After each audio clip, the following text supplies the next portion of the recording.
আমরা আসলে যে পালমোনারি ভলিউম এবং পালমোনারি ক্যাপাসিটি আছে এগুলো নিয়ে অনেক ঝামেলায় থাকি। মনেই রাখা যায় না আসলে কোনটা কি বুঝায় আর কোনটা কিভাবে পড়তে হবে, কিভাবে মনে রাখতে হবে, সেটাই আসলে মনে থাকে না বা বুঝতে পারি না। তো দেখি কিভাবে সহজভাবে মনে রাখা যায়। প্রথমে হচ্ছে পালমোনারি ভলিউম। 4টা পালমোনারি ভলিউম আছে। তো আমি দেখি, আমি একটা ডায়াগ্রাম এটাকে আঁকি। গেল, 2টা লাং দিলাম।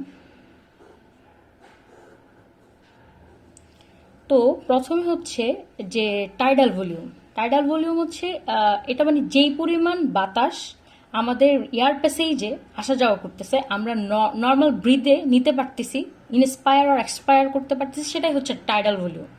তাহলে সেটা হচ্ছে 500 এম। এটা হচ্ছে আমাদের টাইডাল ভলিউম। এটা আমরা ইনস্পায়ার অথবা এক্সপায়ার করতেছি নর্মাল ব্রিদিংয়ের ক্ষেত্রে। নর্মাল ব্রিদিংয়ে আমরা হচ্ছে এটা ইনস্পায়ার অথবা এক্সপায়ার করতেছি। আরেকটা হচ্ছে গিয়ে ইনস্পাইরেটরি রিজার্ভ ভলিউম। এটা হচ্ছে maximum extra volume of the air that can B inspired forcefully. মানে আমি ফোর্সফুলি যেই পরিমাণ extra volume of the air গ্রহণ করতে পারবো একটা নর্মাল টাইডাল ইন্সপিরেশনের পর। মানে আমি 500 ml নিয়ে ফেললাম, ইন্সপায়ার করে ফেললাম, এরপর আমি কি পরিমাণ আরও এক্সট্রা গ্রহণ করতে পারবো সেটাই হচ্ছে আমার ইন্সপাইরেটরি রিজার্ভ ভলিউম। সেটা হচ্ছে 3000 ml। 3000 ml এটা হচ্ছে আমি জোর করে গ্রহণ করলাম 500 ml এর পর। তাহলে জোর করে ইন্সপায়ার করলাম,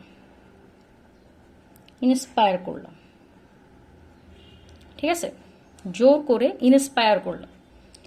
এরপর হচ্ছে এক্সপাইরেটরি রিজার্ভ ভলিউম। এটাও ঠিক তেমন, যে maximum extra volume of the air that can be expired by forceful expiration.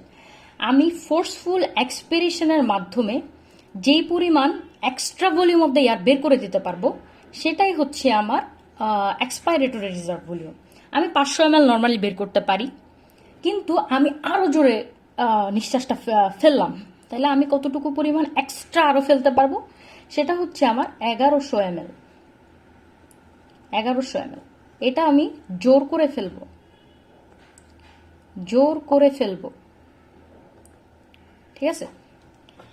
তারপর হচ্ছে residual volume. It's the volume of the air remaining in the lung after the most of the forceful expiration.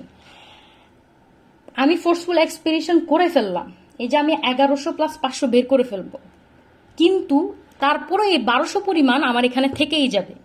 এটা লাংয়ের নিজস্ব সম্পদ, এটা কখনোই আমি forcefully expiration করেও বের করতে পারবো না। সেটা হচ্ছে লাংয়ের নিজস্ব সম্পদ, নাহলে তো লাং চুপসে যাবে। এই পরিমাণে আর ওর থাকতেই হবে। এটাই হচ্ছে রেসিডুয়াল ভলিউম, ঠিক আছে। এটা হচ্ছে রেসিডুয়াল ভলিউম। আর এটা ছিল আমাদের ইনস্পাইরেটরি রিজার্ভ ভলিউম, এটা ছিল এক্সপাইরেটরি রিজার্ভ ভলিউম, আর এটা ছিল টাইডাল ভলিউম, ঠিক আছে। আমাদের তাহলে ভলিউমগুলো সব শেষ। এটা হচ্ছে আমরা জোর করে ইন্সপিরেশন 500 ml বের করে দিছি, তারপরও জোর করে না 500 ml জোর করে নিছি নর্মাল, এরপর আমি জোর করে কি পরিমাণ নিতে পারবো। আর এটা হচ্ছে আমি 500 ml বের করে দিছি, তারপরও 1100 ml আমি জোর করে বের করতে পারবো। আর এটা হচ্ছে 1200, যেটা কিনা ওর মধ্যে থাকবে, ঠিক আছে। তাহলে এখন ইনস্পাইরেটরি ক্যাপাসিটি। আমি ক্যাপাসিটিতে চলে আসলাম। ইনস্পাইরেটরি ক্যাপাসিটিটা হচ্ছে, তাহলে এখন একটা পার্সন ইন্সপায়ার করতে পারবে ফোর্সফুলি একটা নর্মাল টাইডাল এক্সপিরেশনের পর। এটাই হচ্ছে আমার ক্যাপাসিটি, মানে এটা হচ্ছে আমার ক্ষমতা। তাহলে আমার ক্ষমতা কতটুকু? আমি তো বললাম যে 500 ml তুমি নেওয়ার পর জোর করে তুমি 3000 ml নিতে পারবা। তাহলে তোমার ক্যাপাসিটি কত?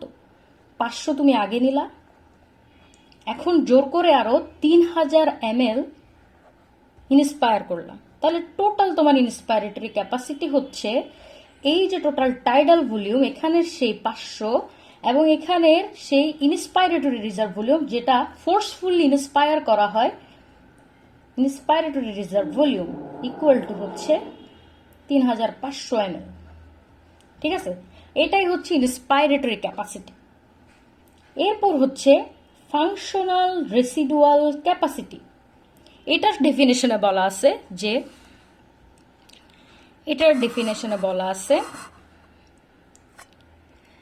it is the volume of the air remaining in the lung after end of the normal tidal expiration. আমি নর্মাল টাইডাল এক্সপিরেশন 500 করলাম, তারপর আমার হচ্ছে after the end of the normal tidal এক্সপিরেশনের পর কি পরিমাণ আমার লাংয়ের মধ্যে থাকতেছে।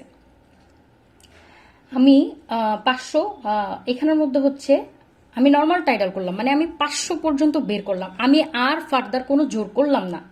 তাহলে আমার 1200 তো লাঙের নিজস্ব, এটা তো লাঙের নিজস্ব ml, প্লাস আমি তো জোর করলাম না, তাহলে আমার এই 1100 থেকে গেল লাঙে 1100 ml। তাহলে এইটা আমার ছিল 1200 ml ছিল রিজার্ভ ভলিউম, আর 1100 ml ছিল এন্ড রেসপিরেটরি ভলিউম। টোটাল আমার ফোর্স ফাংশনাল রেসিডুয়াল ক্যাপাসিটি হচ্ছে যে 1200 প্লাস 1100 ইকুয়াল টু হচ্ছে 2300 ml। এটা হচ্ছে আমার ফাংশনাল রেসিডুয়াল ক্যাপাসিটি। আমি যদি এটা রেসিডুয়াল মানে এটা এখানে থাকবে, আমি যদি জোর করতাম তাহলে কিন্তু 1100টা আমি বের করে দিতে পারতাম, কিন্তু আমি করি নাই। সুতরাং আমার লাং এখন 2300 ml ফাংশনাল রেসিডুয়াল ক্যাপাসিটি ওর মধ্যে রাখতে পারতেছে। ঠিক আছে, এখন হচ্ছে ভাইটাল ক্যাপাসিটি। এটা অনেক ইম্পর্টেন্ট। এটা হচ্ছে গিয়ে এই যে ভাইটাল ক্যাপাসিটি, এটা হচ্ছে গিয়ে যে জোর করে ইন্সপিরেশন করার পর জোর করে কি পরিমাণ এক্সপিরেশন করতে পারবো, সেটা হচ্ছে ভাইটাল ক্যাপাসিটি। মানে maximum volume of the air that a person can expire forcefully after a forceful inspiration. ঠিক আছে, তাহলে আমি হাইয়েস্ট নিলাম এখানে 3500, আমি হাইয়েস্ট কিন্তু নিতে পারি 3500। এরপর আমি কতটুকু পরিমাণ ছাড়তে পারি, ঠিক আছে, ওইটাই হচ্ছে আমার আসল কথা। মানে আমি কতটুকু পরিমাণ ছাড়তে পারবো ওটাই হচ্ছে আমার ভাইটাল ক্যাপাসিটি। তাহলে আমি নিলাম হচ্ছে 3500, কারণ এই যে আমার ফোর্স ইন্সপাইরেটরি ক্যাপাসিটি হাইয়েস্ট 3500, প্লাস আমি জোর করে ছাড়তে পারবো ওই যে 1100 আগের 1100 ml, 1200 তো কখনোই ছাড়তে পারবো না। তাহলে এখানের মধ্যে কি হইলো, এখানের মধ্যে হইলো গিয়ে যে ইন্সপাইরেটরি ক্যাপাসিটি, যেটাকে ভাঙলে আমরা আসলে পাবো হচ্ছে ইন্সপাইরেটরি ক্যাপাসিটিকে ভাঙলে আমরা পাচ্ছি এদিকে inspiratory reserve volume plus tidal volume, plus এইখানের মধ্যে হচ্ছে এই 1100 ml যেটা হচ্ছে এক্সপাইরেটরি রিজার্ভ ভলিউম। ঠিক আছে, এটা টোটাল হচ্ছে 4600 ml। এটা হচ্ছে একটা লাং ভাইটাল ক্যাপাসিটি। তুমি জোর করে শ্বাস নেওয়ার পর জোর করে যে পরিমাণ ত্যাগ করতে পারবা সেটাই হচ্ছে ভাইটাল ক্যাপাসিটি। ঠিক আছে, এখন আমরা তো এই 1200 কখনোই চাইলে বের করতে পারবো না, কারণ এটা লাংয়ের নিজস্ব সম্পত্তি। তাইলে total lung capacity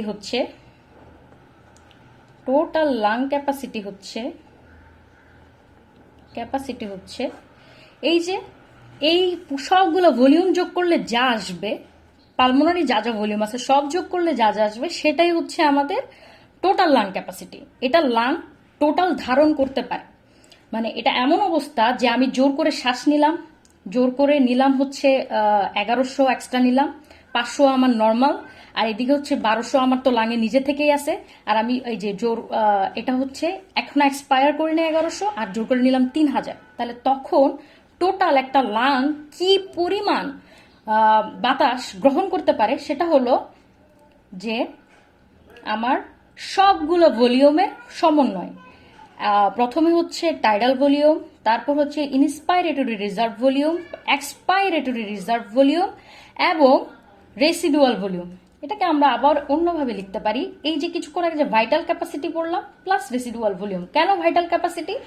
vital capacity এই কারণেই বলছি, কারণ ভাইটাল ক্যাপাসিটিতে জোর করে নেওয়ার পর জোর করে যে পরিমাণ শ্বাস ছাড়া যায়, তো আমি জোর করে নিলাম হচ্ছে এখানের মধ্যে এই 1200 ছাড়া বাদ বাকি সব, আর আমার লাঙে এই 1200ও আছে।